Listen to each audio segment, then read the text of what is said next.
Alright guys, Dan from Markham Creek Lures here, and I've got this fishing line I've been fishing with is starting to get kind of beat up and frayed, and got a knot here, and it's not just down below the bobber, it's up in here too.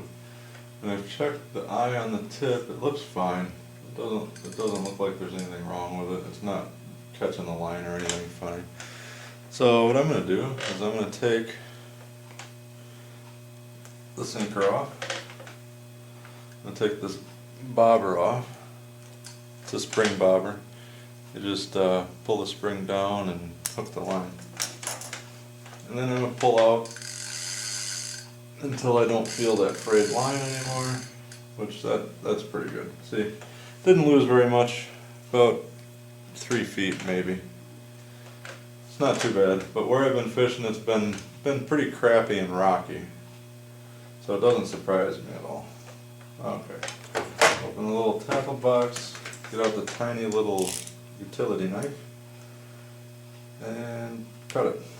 It's only 8-pound line, it's easy enough. And this, I'm not going to leave it like this. I'm going to wrap it all up, get it all nice and wrapped around.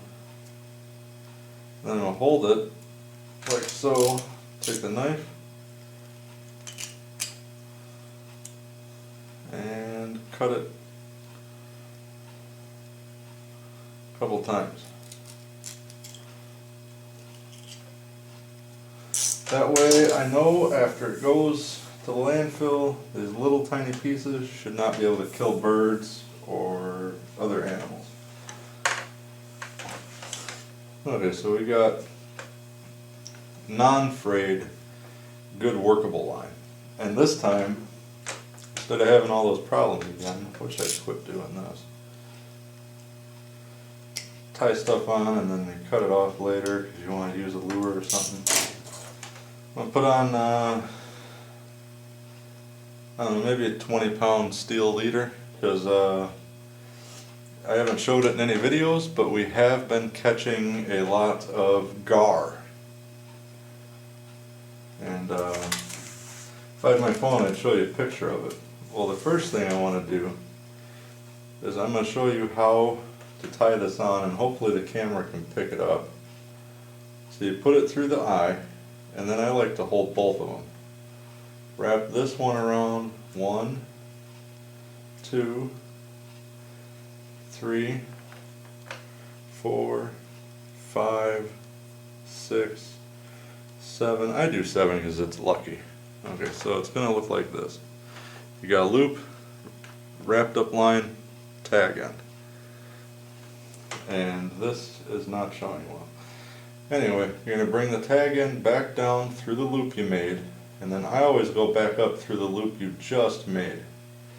See if I can get it so you can see all that. So it looks a lot like that, and that is not very good.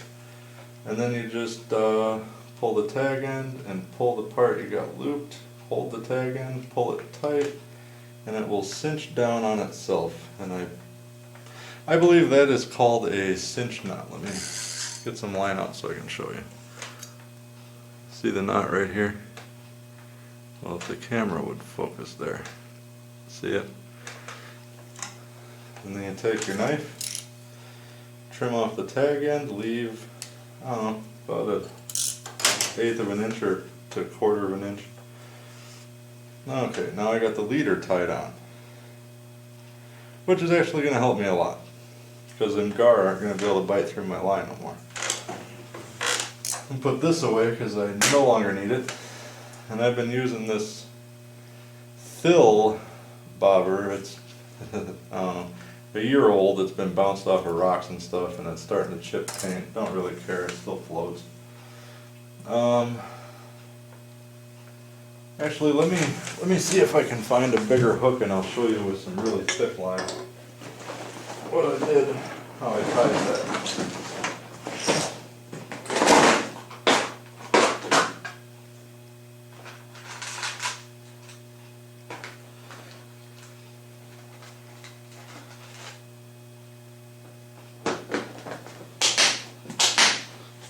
Okay, I'm going to use this stainless steel hook. Stainless steel. Actually, I think that's surgical stainless steel because it's been around forever and it's not rusty. And this 25-pound line here, here's your learning. Tape that so it doesn't come unraveled any more than what I got. I hold it with my thumb and I grab it like this, chink, and it's cut. Okay, so you're going to take your hook, you're going to push your line through the eye. Let's see if I can do this closer for you guys to see. You're going to take your hook, see the eye, put the line through the eye, and you hold both. I grab the hook like this so it can't slide off. And then you take the tag end, the short end. This comes from your fishing pole. Right now it's not attached to anything. Comes from your fishing pole. This end is the end you're going to cut. And you hold this and you wrap this around here. 1, 2, 3, 4, 5, 6, 7. 7 times. So you end up with something that looks a lot like this. And there's the loop you made holding it. So you're going to take this end, stick it through that loop, come on, through the loop like this, and then you just made this loop. You bring it back through there, and then I use my teeth because this is some really heavy line. 25-pound is what I use for catfish.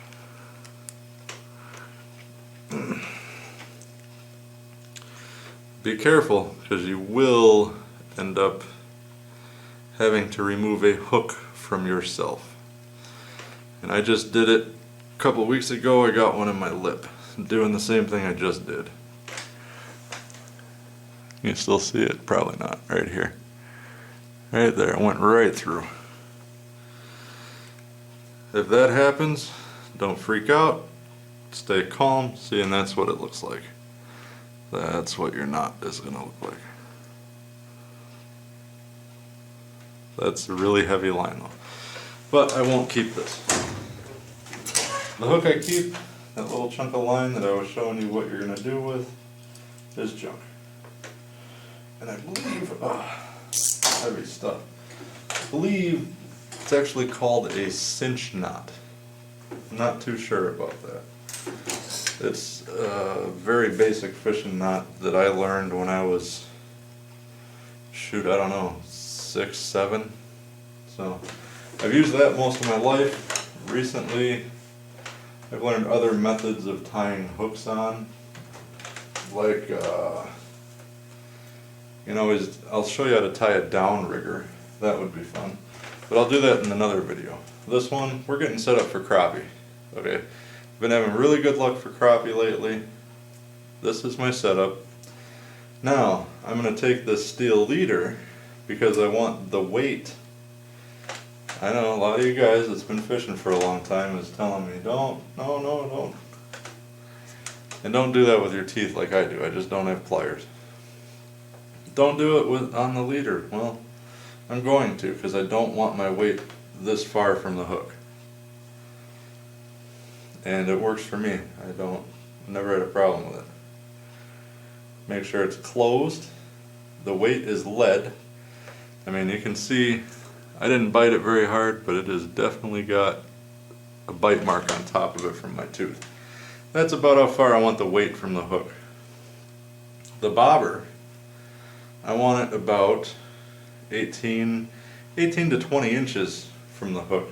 So, how do I measure that? Well, I know my foot is a size 14, which is about 12 inches long. So if I hold this in my hand, and my thumb is approximately 2 inches, from there to my elbow is, what? 12 and 2 14 inches. So then we add a few more inches by grab it with your fingers, pull it out, stretch your arm out straight, there. It's about 18 inches. And then I add just a little bit, because I like to wrap it on my bobber 3 times, that way it doesn't come off so easily.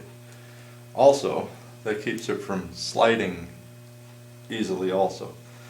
So now that the bobber's on there, it's going to sit about there in the water with this much weight. And this is what you end up with. That's what I've been fishing for crappie with the last couple weeks. And the videos you've seen me catching crappie, this is the exact rig I've been using. Except for now I've added this because I'm tired of losing bait and hooks to gar.